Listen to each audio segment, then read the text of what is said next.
everyone, welcome back to our beginner series. We have missed you guys. Today we're coming in hot with a brand new video. So we will be teaching you how to apply your dip powder using tips as well. Today we're also going to be featuring the lovely Gabby's nail art. If you're interested, definitely click up top to check out her content as well.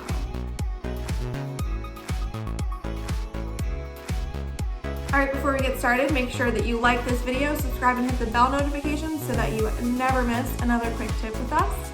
First, you're going to prep your nails. Use a fine drill bit or a buffer block just to remove the shine off of your natural nails. You want to find tips that fit your natural nail and cover the nail from sidewall to sidewall.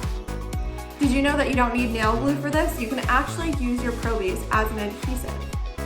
Apply your Pro Base as an adhesive and then firmly press the tip to your nail. Then you're going to want to apply activator where the tip meets the nail. This will just help it bond and dry faster. Then you can go ahead and use scissors to trim the nail down to your desired length, but you are going to shape the nail and the nail will get a little bit shorter once you shape it, so definitely keep that in mind as you're trimming it to your ideal length. From there, gently file and buff the tip down so it's flush with your natural nail. Make sure you file and buff until you don't see the line, and then brush off any excess powder.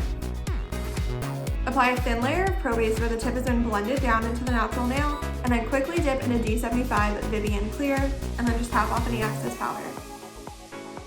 Working on one nail at a time, apply a thin coat of Pro Base from the center of the nail all the way down to the free edge.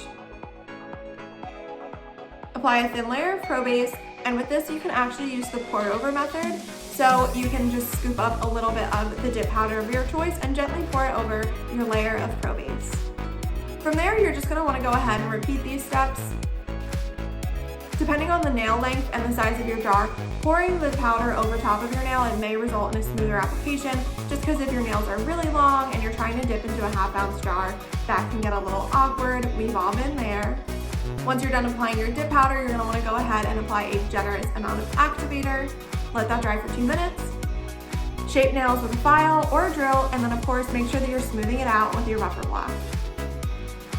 Apply a second coat of activator, and this one only needs to wait 1 minute to dry. Go ahead and gently wipe your nails down with a lint-free surface like a paper towel or a lint-free wipe. Apply your first coat of finish gel using 2 to 3 quick brush strokes. 1 minute after applying your first coat of finish gel, this is when you can go in with your second coat of finish gel. This coat can be more detailed and you don't have to worry about only doing 2 to 3 quick brush strokes. You can go in and be more detailed. From there, your manicure will be dry in just 2 minutes, and then you're all set. So this is how you can get a really smooth application of dip powder regardless of your nail length. What is your desired nail length? Do you like your shorties? Do you like your nails to be a little bit medium, or do you like really long nails? Definitely curious and definitely want to hear from you guys. Of course, don't forget to like, subscribe, and hit the bell notification so that you don't miss our next opportunity to hang out.